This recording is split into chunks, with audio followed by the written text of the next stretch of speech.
Hey guys, Barrett here. Welcome back to another video.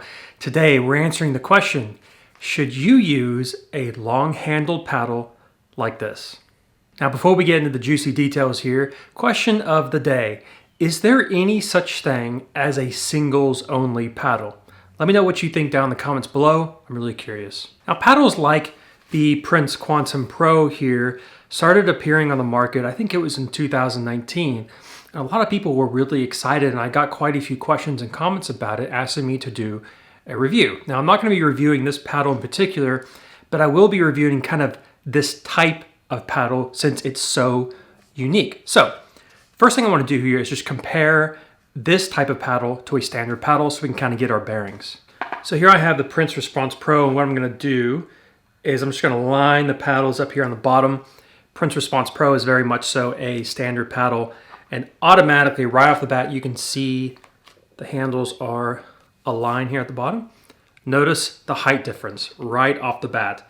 The Prince Quantum is quite a bit higher, as you can see. And let's look at the handles here.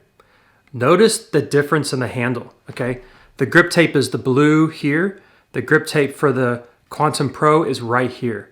And although that's not exactly an accurate metric to use, it is clearly longer. So automatically you can see the difference in shape and size compared to a standard sized paddle. So basically these long-handled paddles are what you would call an elongated paddle, like a blade, but they have a much longer handle.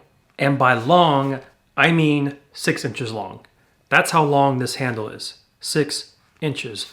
I typically hold the paddle down at the very bottom here, and you can see how much more room there is on the grip. Now, that's pretty crazy, and the question is, why would anyone want to use a paddle like this? So a typical elongated paddle, like the Invicta or like the old Omnis, remember those? Typically, the face would come down further. Right? The face wouldn't be shoved up so far up above the handle. They would come down, which would give you all that room, right? While also keeping the paddle still elongated. But the difference here with these kinds of paddles is that a lot of the space has been shoved up. So all the weight is now way further away from your hand compared to a typical paddle.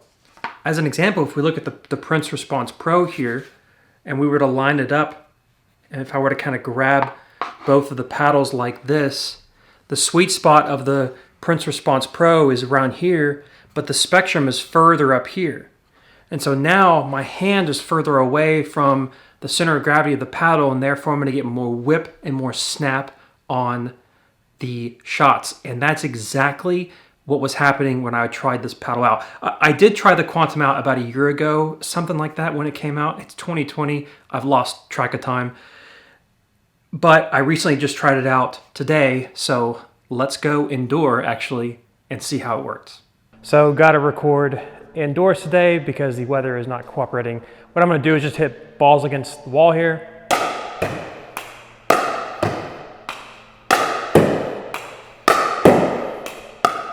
And as we talked about with this paddle, because of the length, I'm not going to be quite used to the sweet spot. Now, I've never hit this paddle before, at least not very often, so it's going to take a little bit of time to get used to. But already, just with those first couple of shots, I'm already noticing how the sweet spot is further up away from my hand. So when your sweet spot, there's a distance between your hand and the sweet spot. And I'm already noticing how further up it is because of the length of the paddle. So as I'm hitting it, I'm having to get used to that.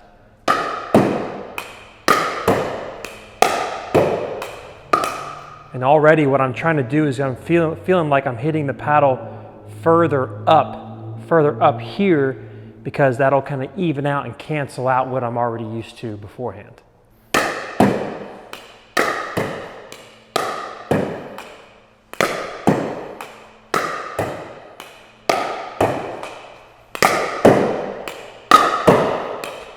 I'm really noticing how much more power this paddle has, again, just because of the length of the the difference between where my hand is and where the sweet spot is. There's way more whip and way more attack on the ball, but of course, the downside is that the sweet spot is much smaller. The other thing I'm noticing about the paddle as I hit it is that because the sweet spot is so much smaller on this paddle and it's much more constrained, the paddle doesn't feel as cushiony, you know what I mean? It doesn't feel as soft, it doesn't feel as like spongy. If you've ever hit a paddle like the Paddle Tech Tempest Wave, you'll know what I'm talking about. So the paddle feels a lot more tense, feels more tight, but that's the trade-off. Dinking feels pretty good. Same thing as with those shots I was hitting beforehand. Just feels a little tight on the face, but that's it.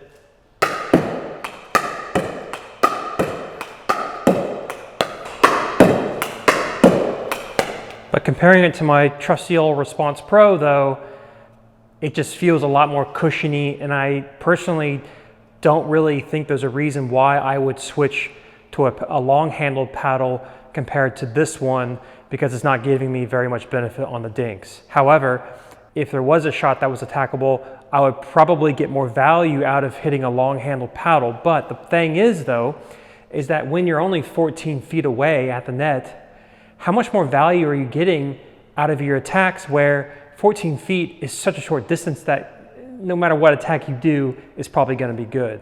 So the question is, why would you sacrifice the sweet spot of a paddle to get more attack when you're at the line?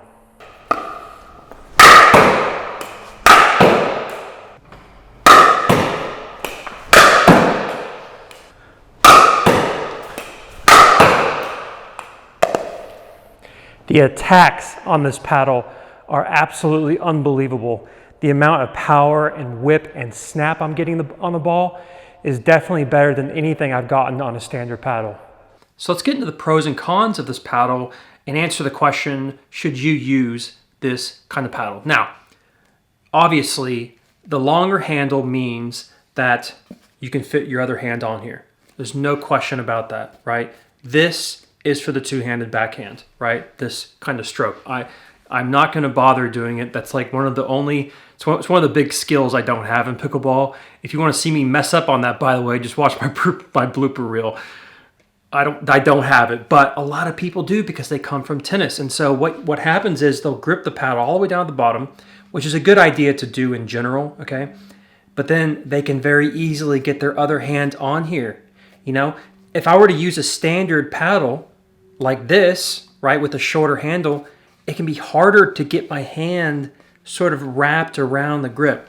So if you have a tennis background and you love your two-handed backhand, this is going to be a great option for you in case that's a big part of your game. This is why the Invicta was so popular, at least one of the reasons why, is because it's so easy to get those hands wrapped around that longer Invicta handle. But a paddle like this makes that even more extreme. Having said all of that though, the con here is that because the paddle is longer, you have less vertical sweet spot to deal with. Also, obviously, because the paddle is more squished in, because that's kind of like sort of the standard elongated paddle, the sweet spot on this thing is very, very small. As I talked about earlier with the distance between my hand and the center of gravity of the paddle, one of the big pros of a paddle like this is that the power is just, wow. As you saw with me hitting those shots, it felt amazing. But because of that though, because of the sweet spot is much smaller, yeah, you'll get a lot of attack and a lot of snap on those shots and it feels great. The problem is that you have to be much more accurate.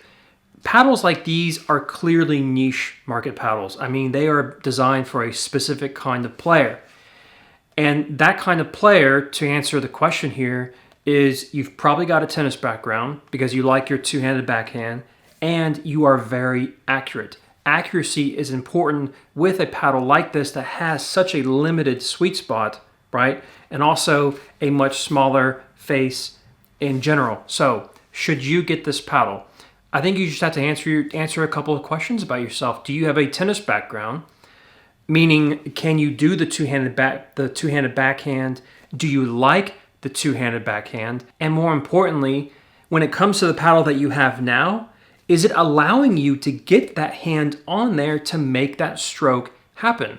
This kind of paddle is what enables, or at least what will help you enable, a two-handed strike on the court, whether you're doing third shot drives or maybe a volley at the net. The other thing is that, do you have the accuracy to wield this kind of power in a sensible way, right? You have to have the accuracy to make this kind of paddle work. Do you have that? Well, then that could be a good thing for you. Now, this is why I wanted to ask you guys, is there any such thing as a singles paddle? And it's something that I've been kind of thinking about in my head over the last couple of months or so. The thing is, what will happen in singles is that oftentimes when you hit your serve over, the return will come into the corner, and typically it will come into the corner of your backhand. And doing a backhanded drive over the net down the line can be a tough shot, and really one of your only other options, I mean, there's plenty of options, of course, but one of your only really good options is to do a backhanded slice third shot drop cross court when, again, the return of your opponent is in the corner. But a paddle like this could really open up some doors for you if you're a singles player and you have that two-handed backhand. That could give you the option to get some more flexibility on your return so that you can start hitting them down the line. So in general, should you get a paddle like this, you have to ask yourself a very clear question in your head. What kind of benefits are you getting switching to a paddle like this? As I alluded to when I was indoor, there's a saying called winning more, right? If you think about a race, it doesn't matter if you win a race by 50 meters compared to 10 meters, you still win the race. And when it comes to getting more power on your shots, if you're hitting the ball 3 or 4 more miles per hour, just as an example, simple example here, is that what's going to cross you over the threshold to losing and winning, right? Or are you just winning more? Are you winning to a more extreme degree? Hopefully that made sense. Ask yourself these questions and maybe you should give it a shot. So guys, that's my kind of review of this kind of paddle type. Again, this is the Prince Quantum Pro. I'm still using my Prince Response Pro because I know I'm going to get that question. But if you guys have any questions or comments, leave them down in the description. I'll be more than happy to answer them. But I hope you enjoy the video. And as usual, I will see you next time.